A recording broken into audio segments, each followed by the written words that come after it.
Hello and welcome back to Ponytales, the YouTube show in which I read My Little Pony Friendship is Magic fanfictions.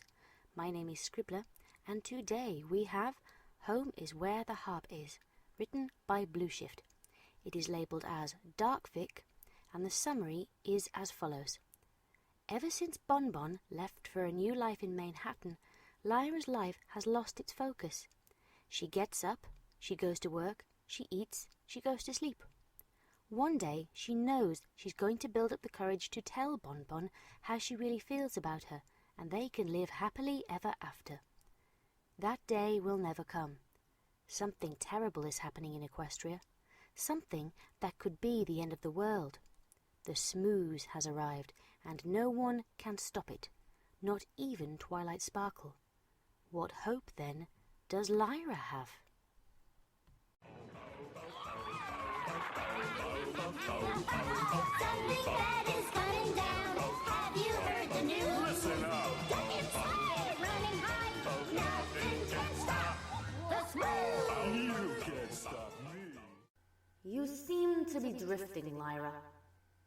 The words continued to echo in Lyra's mind as she slumped against her sofa, slurping down the remains of a week-old bottle of soda. Drifting. That was what Davenport had said to her almost 5 months ago now, when he'd noticed she had been sitting on the same bench in the park every day for the past 4 weeks. First thing in the morning until late afternoon, she had curled up on her favourite seat and watched the world go by, reliving happier times. Then she would go home, plant her hindquarters in the worn dimple on her favourite sofa, and spend the rest of the evening alone. It wasn't a bad life by any means. Idly, she prodded her belly. It wobbled back at her. She was letting herself go. She knew it. Every pony knew it. Davenport knew it, which is why he'd given her the job of quill clerk at his quills and sofa store. After that, her life had continued with slightly more purpose. Get up, go to work, count quills, even though there weren't that many quills to count in the first place, go home, eat dinner, go to bed, repeat. She was still drifting. As she drained the last drops of flat fizz from her bottle, Lyra threw it into the middle of the room, where it landed with a crunch on top of the mounds of rubbish that covered the carpet. At some point, Lyra thought, she'd have to have a clear-up. That had always been Bonbon's job. Beside her, the sofa was empty, as it had been for the past 6 months. The lodger needed sign lay on the sideboard. Once more, Lyra decided that she could put it up tomorrow. From underneath the rubbish that sprawled across the carpet, there came a worrying rustling, and out of the kitchen wafted an acrid, burning smell. The kitchen! This was enough to rouse Lyra from her temporary stupor. Leaping onto the floor and wading hoof-deep through the litter that covered her sitting room until she was coughing and spluttering in front of the oven, doing her best to wave away the smoke as she extracted the remains of her dinner. She looked down at the blackened charcoal mass that sat in its foil tray and hesitantly prodded at it with a fork. The prongs of the fork broke through the black crust and hit ice crystals. "Oh, come on!" Lyra threw her head back in frustration at the utter failure of her culinary exercise. This had never happened when Bonbon lived here. It was only recently that Lyra had begun to realise how much she'd needed Bonbon, cooking for her, picking up after her, being there for her. Eating ready meals from the market alone in the house was no substitute for real company. With a grumble, Lyra jammed the fork into her meal. "It'll do," she muttered to herself, as her horns sparkled with magic, lifting the red-hot tray into the air to follow along beside her as she trotted back to what could charitably called a sitting room. It was still light outside. She could eat her dinner now, finally write that letter, and then go to bed. She knew she was kidding herself, of course. The letter lay on a table, carefully balanced atop stacks of books, crisp packets, socks, and mysterious stains. It had sat there for 6 months, unsullied by the touch of any quill, as Lyra stared at it, night after night, unsure of what to write. "Dear Bonbon," it began, and then stopped in a sea of blank paper. Every day, while courting her quills at work, Lyra imagined what she would write. She would form incredible dialogues in her mind, concise, beautiful, elegant words to the only pony she had ever cared about. Every night she came back and couldn't think of a single word to say. Some days she wanted to write a nice, pleasant missive, hoping that Bonbon was enjoying her new job and new life in Manehatten, and reminding her of what a lovely place Ponyville was, and perhaps she should pop up by sometimes. Other days she wanted to curse Bonbon's name, ask her how she could leave her oldest friend, how she could run off to the big city and abandon poor little Lyra. Most days, though, she wanted to pour her heart out, tell Bonbon how she really felt, why she didn't build up the courage to tell her before, stop her from moving away, how she loved her. Of course, then Bonbon might actually write back, while the question remained unasked, while the paper remained unmarked. Lyra still had that small glimmer of hope, and so she found herself living in a semi-limbo, one identical day to the next, drifting. Holy hay!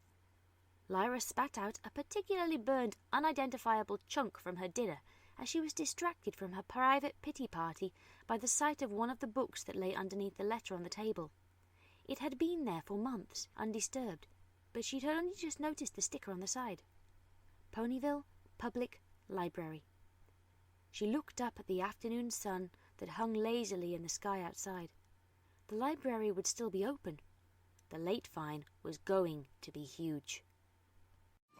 See the way it slithers forth, spewing down the room. Here it comes, right now. Nothing can stop the Smooze.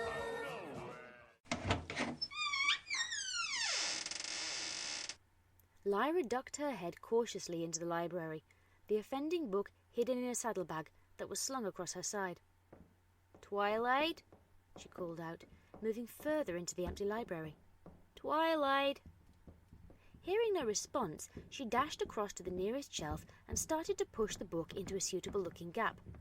Unfortunately, this was the exact moment when Ponyville's premier librarian trotted into the room. "Oh, hi, Twilight." Lyra grinned as wide as she could as she attempted to cover up her misdemeanor. "I was just passing the library and I thought I'd take a look at a book when—" She pulled the book out, flicking it open to the front page. "Oh, look, this book which I had taken out and then brought back months and months ago before the due date hadn't been stamped as a return. How lucky, I just noticed that." She gave a nervous laugh.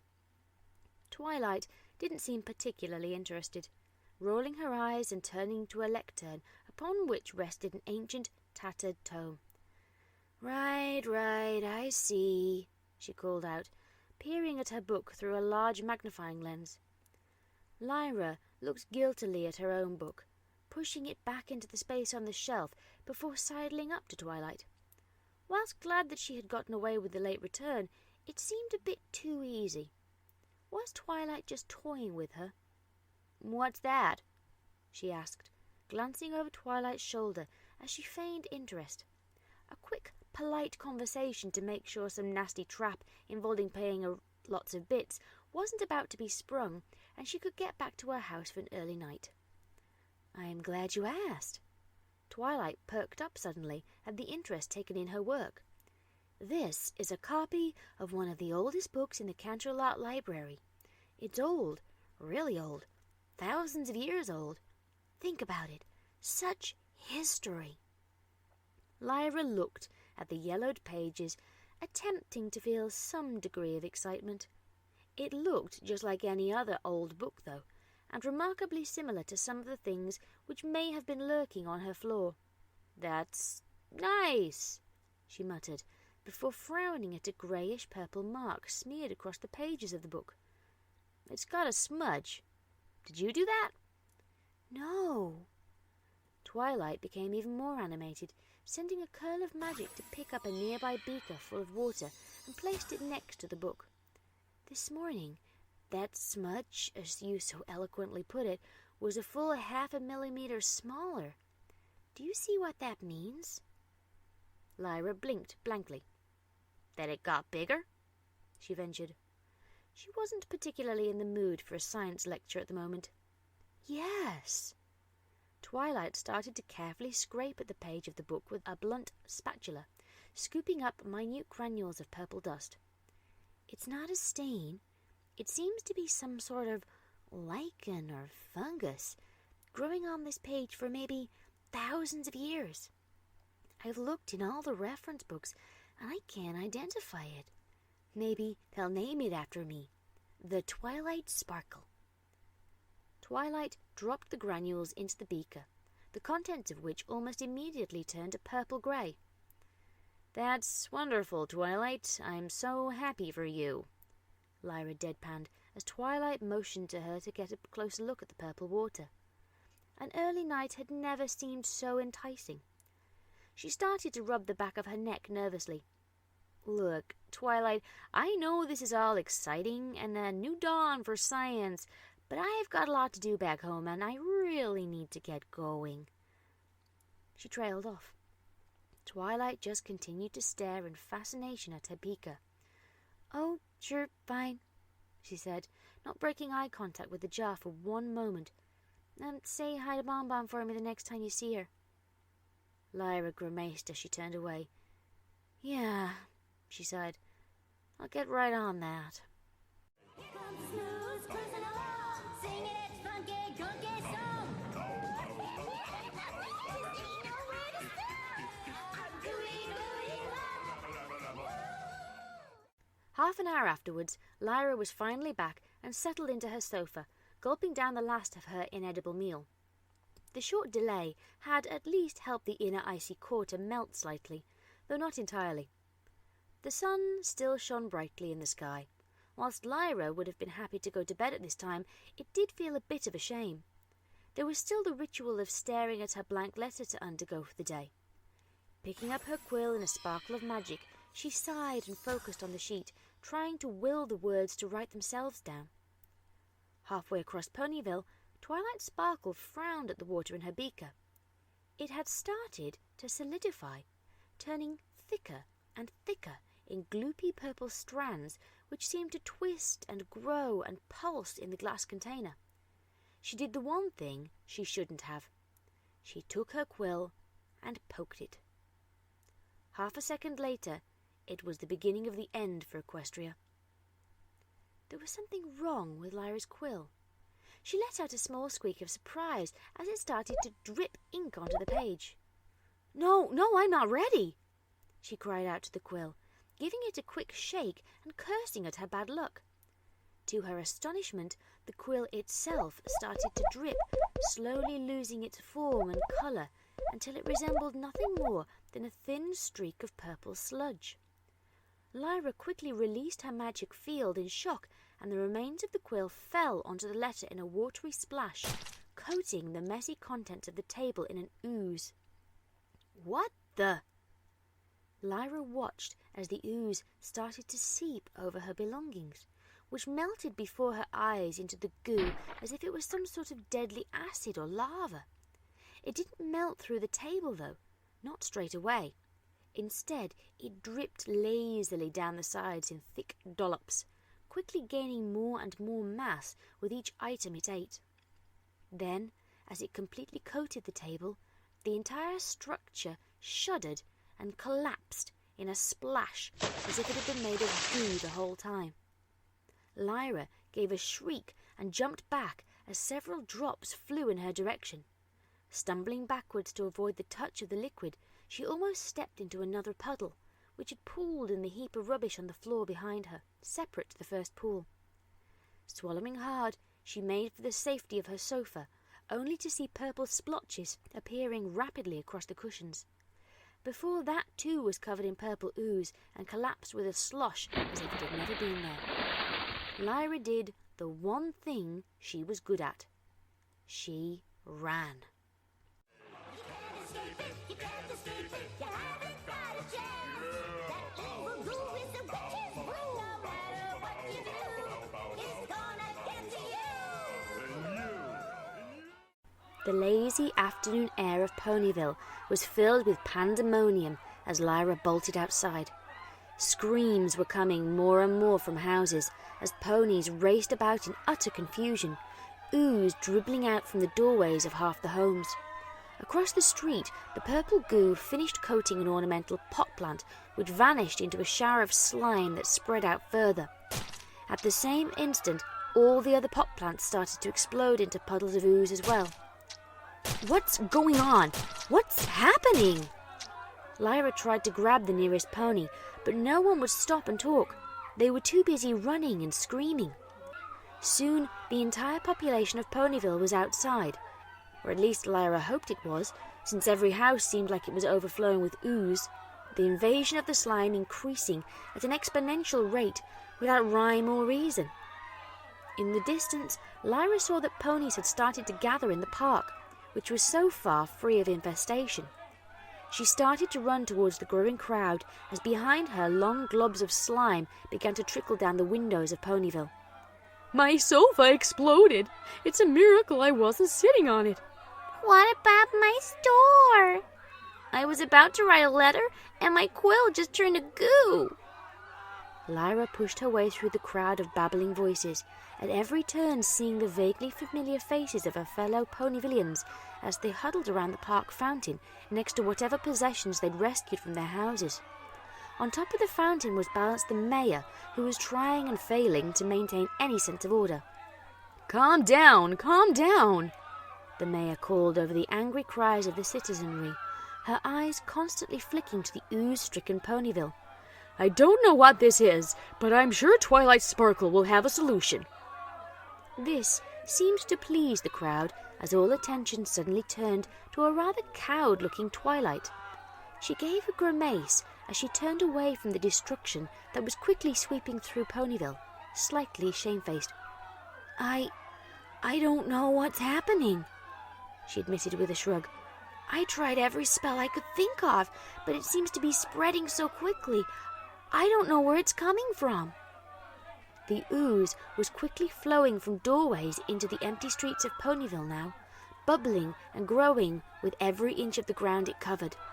A large tendril snaked its way up a lamppost, and with an almighty splash, the entire lamppost turned to purple liquid and crashed into the main body of the ooze. At the same moment, all the lampposts in Ponyville took on the same purple pallid colour as they too fell victim to the scourge. Lyra realised at that moment what was happening. Twilight was faster though. Twilight was always faster. Of course! Twilight suddenly exclaimed, regaining some of her lost dignity. The first thing it ate was a quill. Several heads turned to her, quizzical as to how she could have known this. Twilight continued, not realising her slip. But it didn't just eat a quill, it ate all quills. It ate the concept of a quill. Every single quill in Ponyville turning to slime at once. And then everything the slime touched turned to more slime. She pointed at a rather shaken-looking Davenport, who was half tugging a suitcase full of the few belongings he had managed to grab before evacuation. And where are most quills? At quills and sofas. So it ate the sofas, and then all the sofas turned to ooze. Whatever it is, it keeps growing exponentially as it consumes more and more. Twilight trailed off. It was absolutely ridiculous and against all laws of nature, but perhaps not against all laws of magic. If the slime really could devour concepts, if absorbing one of something meant it absorbed all of them, then it didn't take long to work out the implications. Drop everything! Twilight suddenly screamed. Run! It was too late. The ooze had seeped through all the houses in Ponyville, absorbing everything in its path. Some ponies had rescued what they could, but there were other items, similar items, still in Ponyville.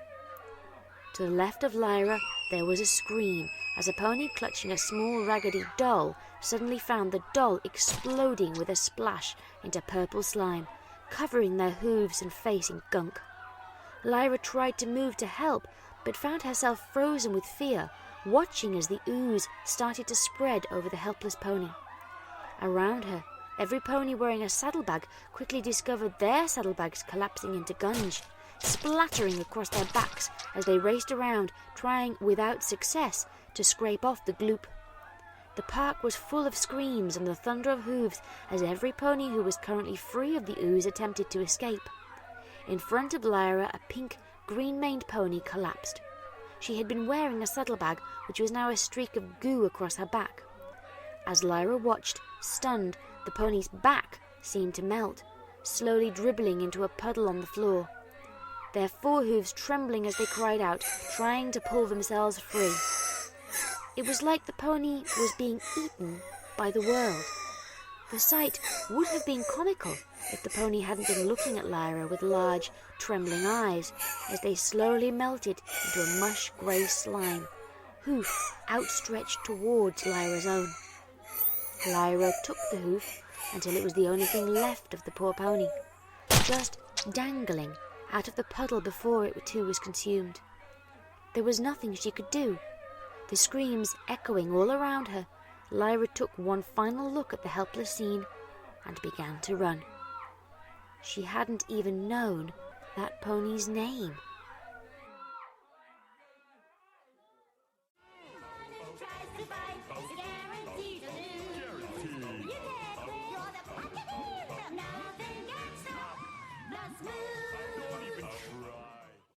Lyra could count about 30 ponies that had managed to escape from Ponyville. Twilight was one of them, of course, all of her friends as well. They seemed to be a charmed lot. She couldn't see Davenport anywhere. He had probably gone under quickly when the suitcase he was clutching exploded into purple goo. Lyra shuddered at the thought. Rose wasn't there either, nor Blues or Blossomforth. Hopefully they had escaped in a different direction, but deep down she knew that wasn't true. She stood shivering atop a nearby hill as below her Ponyville simmered, slowly melting into a purple, primordial ooze. The screams had stopped, though they had taken far, far longer to cease than she would have liked. There was a cold, clammy feeling around her heart as she watched the substance slowly seep out across Ponyville, streaking the houses with strands of purple as it continued to cover them. It was hard to believe that barely an hour ago the worst thing in her life was a late library fine. No pony seemed to want to speak at that moment. All eyes were fixed on Ponyville as it swam in slime. The quiet after the screaming had stopped seemed all the more chilling for the lack of noise. Even the birds had stopped their song. There was only the briefest whisper of wind as Ponyville continued to dissolve. And then the surface of the ooze rippled into dozens of concave structures like mouths, and a deep, multi-layered baritone pitch started to blare out from within its depths. It was nonsense. The same phrase repeated again and again with a simple melody, the sort of tune a small foal might hum out. "It's singing," Lyra whispered hoarsely as the noise echoed up across the hills and valleys, a terrible victory cry over the fallen Ponyville. "Why's it singing?" I know what it is." Twilight's face turned pale as she watched the goo as it continued to warble its chorus. "Smooze," she stated, as if giving the substance a name could somehow make it seem more controllable. I don't know much about it, but it's mentioned in some of the old texts. It attacked Equestria thousands of years ago, but they don't say much." She slumped slightly. "And it's eaten the books. All the books. I just hope..." Twilight didn't get to finish her sentence. Below, the Smooze had continued to cover Ponyville in its gunk, thick, sloppy purple goo, slowly climbing over the buildings until finally one had been completely coated. The moment the building was covered, it collapsed into a wave of slime. With terrifying speed, the rest of Ponyville followed suit, every abode surrendering into goo, which crashed down with an almighty tremor, washing out with the speed and fury of a tidal wave. Within moments, Ponyville was no more. In its place was a rapidly expanding lake of Smooze, which continued to sing its meaningless song as it poured itself across the land. Twilight was shaking now with the destruction being wrought. I don't know what to do, she breathed. It's eaten our homes. I only hope the princess can stop it. Even as Twilight tempted fate with those words, there were cries of shock, and Lyra followed the direction of the pointed hooves to see Canterlot in the distance.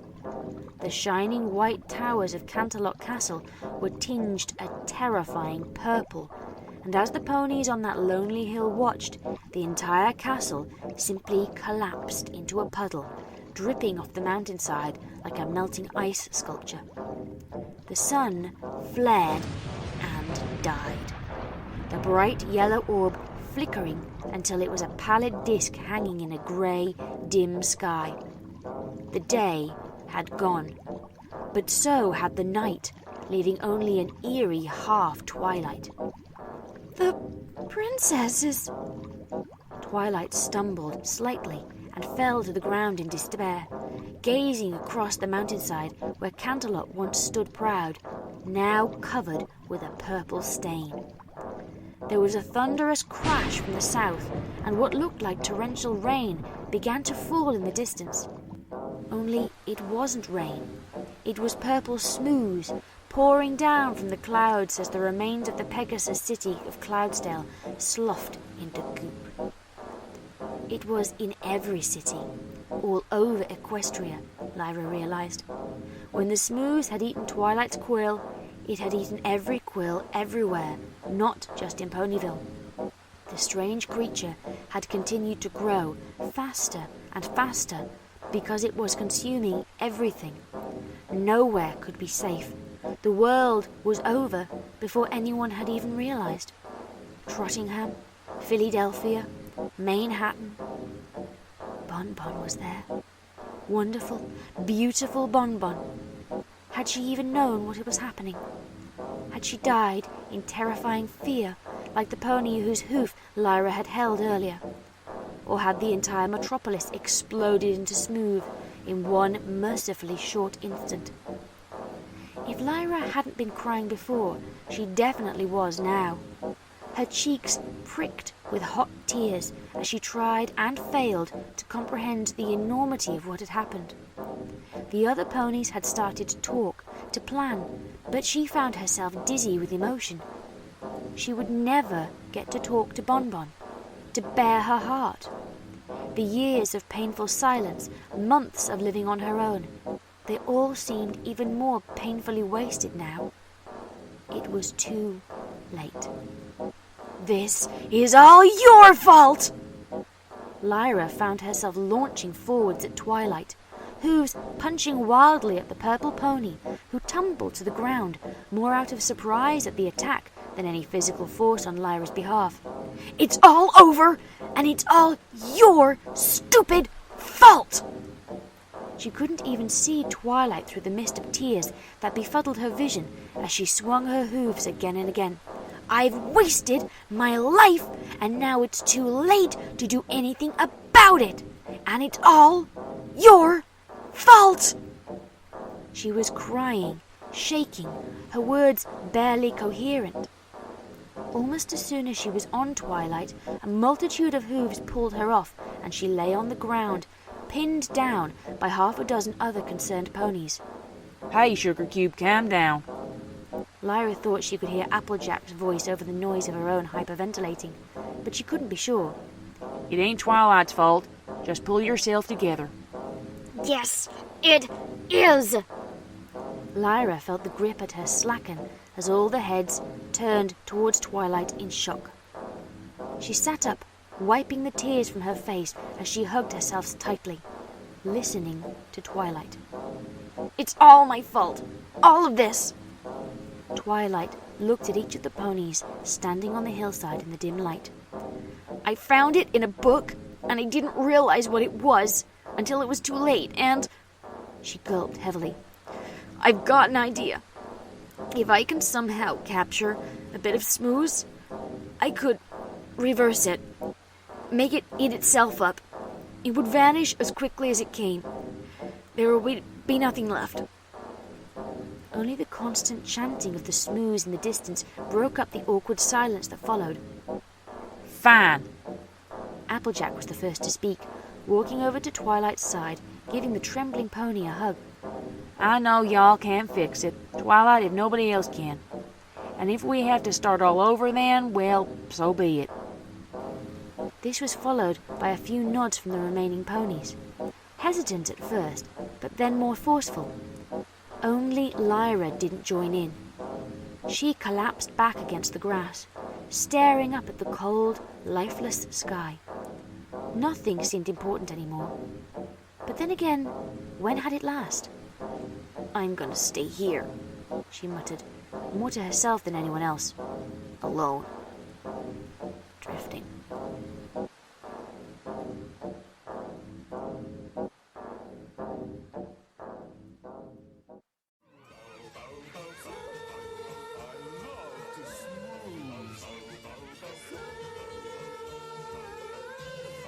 Nothing can stop the Smooze. Lyra stayed atop the hill as the others followed Twilight down to help against the Smooze in any way they could.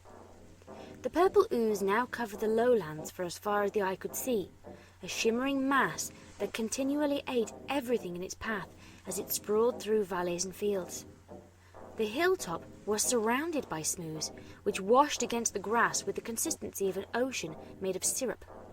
It didn't seem interested in eating the grass, Lyra noted in a detached manner as she saw the wave move back and forth. Perhaps it only ate things that were pony-made.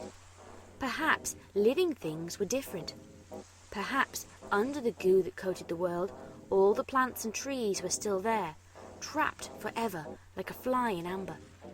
Whatever the answer, right now, it didn't matter. She shuddered at the echoing sound of the Smooze's song, which seemed to get louder and louder the more the Smooze grew. It was the only noise she could hear. Perhaps it was the only noise that there would ever be in Equestria from this moment on. By the time Twilight and the others had reached the lapping tide of the slowly rising Smooze, the surface had begun to mottle, with large white eyes leering out of the gloop and staring wildly around. At first, Lyra had hoped that they were the ponies inside who were somehow breaking free, but she realized the inevitable truth. It was the eyes of the Smooze. Soon all of Equestria would be Smooze, like a vast, endless sea, forever singing to itself, with nothing to use its eyes for but to gaze upon its own terrible form and a dead, lifeless sky. Lyra settled down on her haunches and did what she did best. She watched the world go by without her. Twilight was casting some sort of spell in front of the Smooze. The other unicorns were helping her in some way. A small globule of Smooze was caught in a sphere of magic, detaching and floating above the rest. It was a good plan, and might have worked.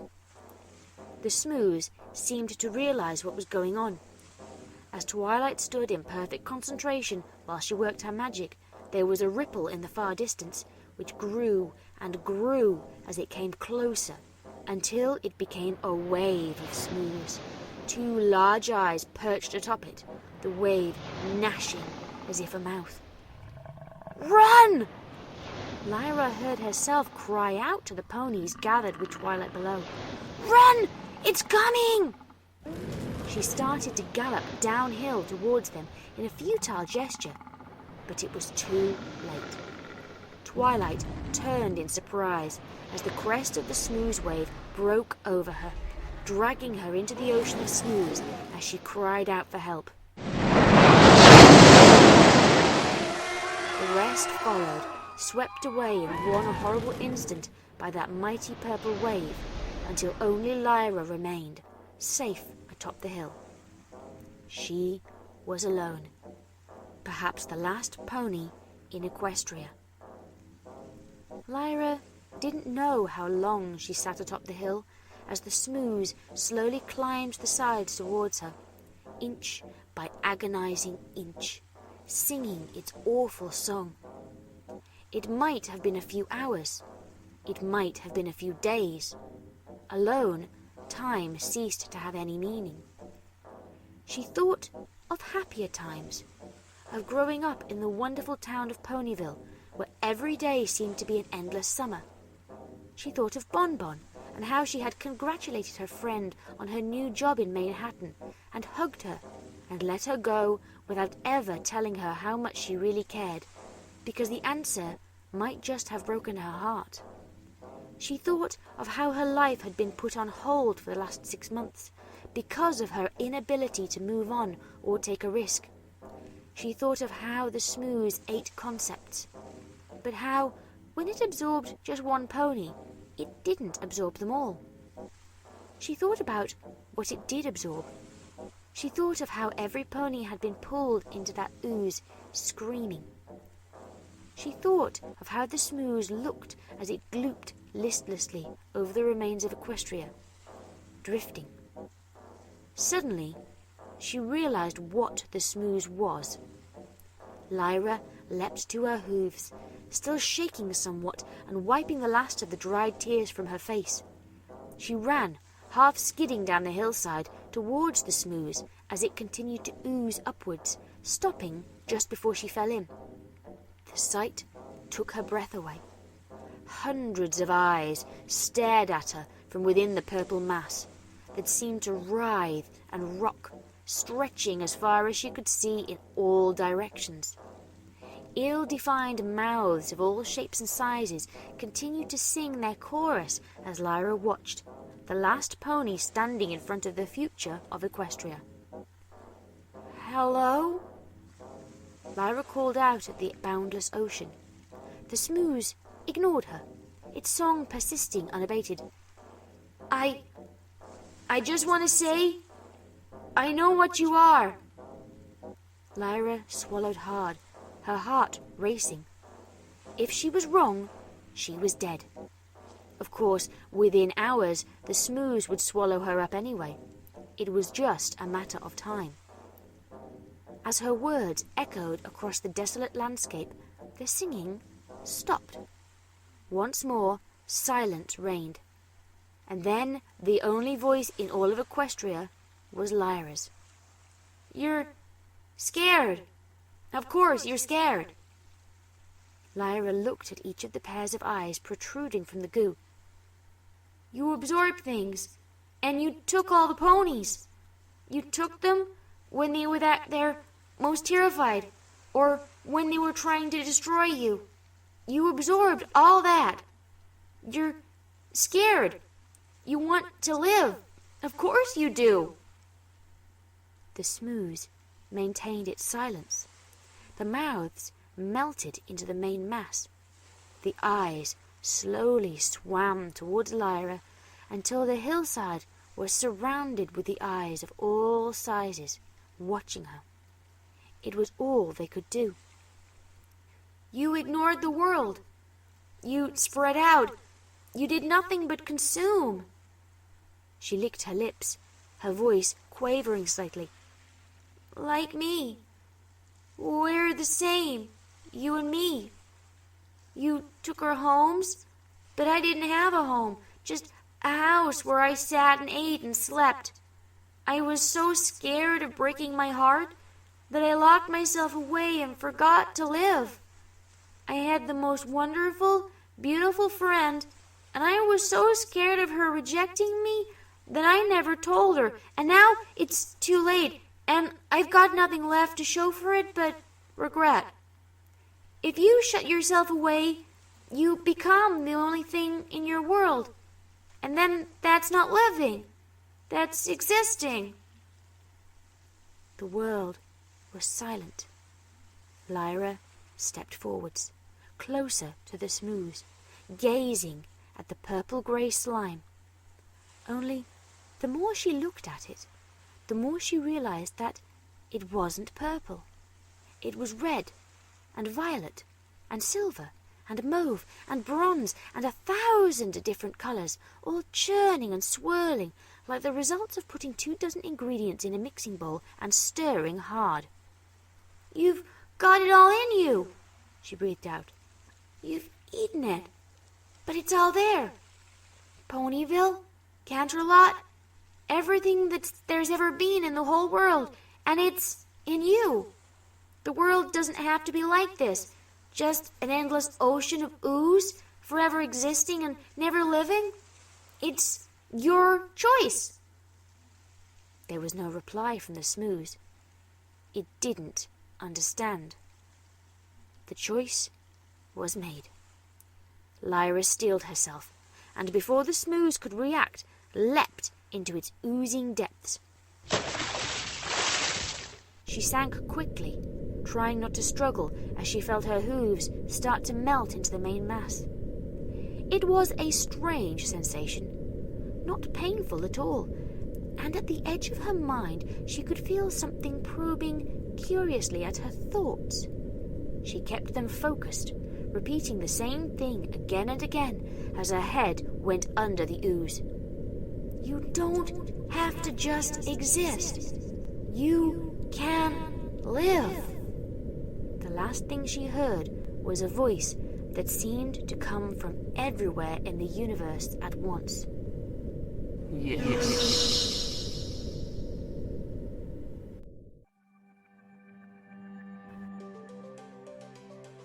Across Equestria, the Smooze exploded as the world came back into being. Houses and carts suddenly reared up from the retreating mass. Streets became full of pot plants and paving stones and small ornaments again. The sofas and quills were reformed as if they had never been dissolved, and all across Equestria, ponies found themselves waking up, blinking at a bright blue sky and wondering what had happened. In an instant, the Smooze had vanished, spitting the world back out as it was. No pony knew quite what had happened, although there were plenty of theories. Some thought that Twilight Sparkle's spell had worked, and that the Smooze had consumed itself in a fit of madness, inadvertently wiping itself from having ever existed and so restoring the world. Others believed that after eating all the ponies, the Smooze was so overcome by their love and harmony that it had sacrificed itself to bring back a better world. There were even those who maintained that everything was an illusion and that all of ponykind was still floating in an endless sea of Smooze, sharing a hallucination that the day had been saved. All agreed, however, that the Smooze was definitely gone from whatever plane or reality they believed themselves to be on.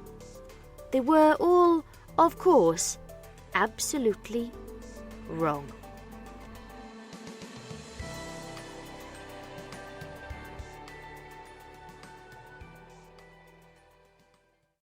Lyra awoke with a coughing fit on the hilltop as her lungs struggled with the unfamiliar sensation of air, since just the moment before they had been full of Smooze.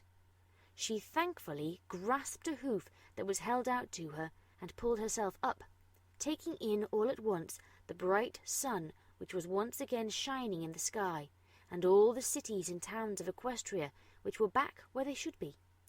Everything was familiar, except... She blinked in surprise at the pony who had helped her up. The pony smiled back in a sweet, if distant manner. She was a small earth pony, completely unremarkable, except that she was entirely purple. A purple coat with a light purple curly mane and bright purple eyes. Lyra understood. The pony tilted her head at Lyra curiously. I need a name. The purple pony frowned. I need a name to be a real pony. Lyra took this in her stride as she took in the sight of the strange monochrome pony. She wasn't quite the same shade of purple all over. Her coat was mottled with patches, as if a small foal had quickly splashed a hastily mixed layer of paint over a drawing.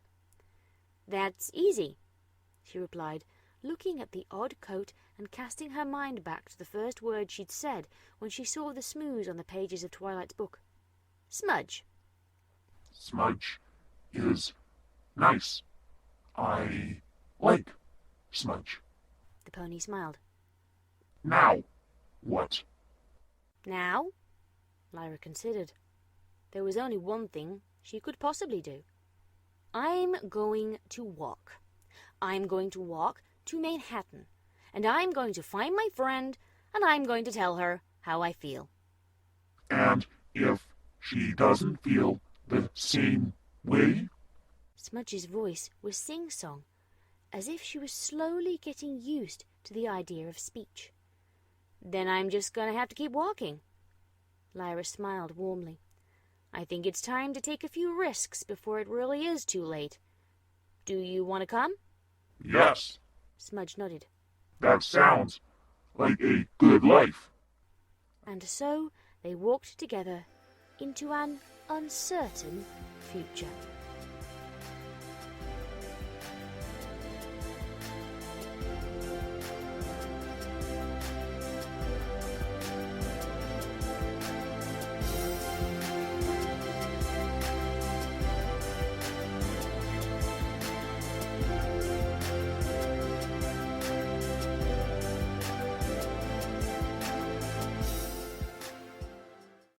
That was Home is Where the Harp Is.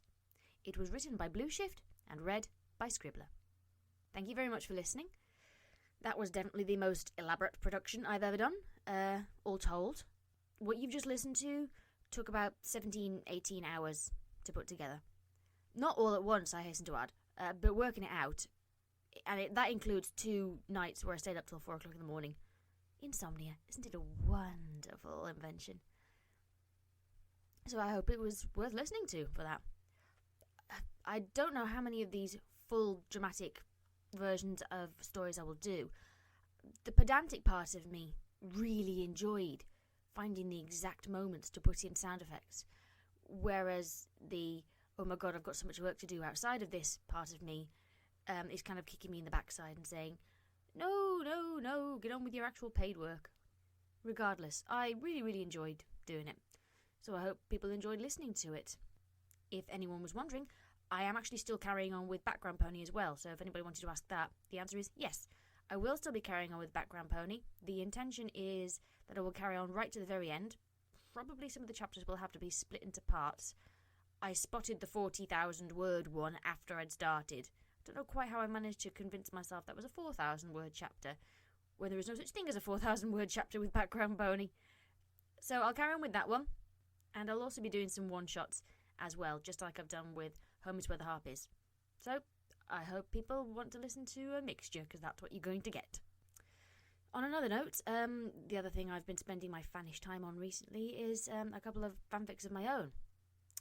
I'm not usually one for self-pimpage, but being in the UK, I always seem to upload things at exactly the wrong moment for anybody to even realise they're there. So they're called Patchwork, which is a multi-part, quite epic one that I've been working on since October, and Feast of Love, which is quite a long one, but it's a one-shot. It's a Brayburn Lily romantic comedy. I'd be absolutely ecstatic if people could give me some feedback for those. They're on finfiction.net, and over there I'm known as Obab Scribbler, as opposed to just Scribbler, because just Scribbler was taken, sadly. So, thank you very much for listening. Feedback, very much appreciated. Let everybody know, and hope to see you next time. Be lovely to each other, and I'll see you again. Good night, everybody.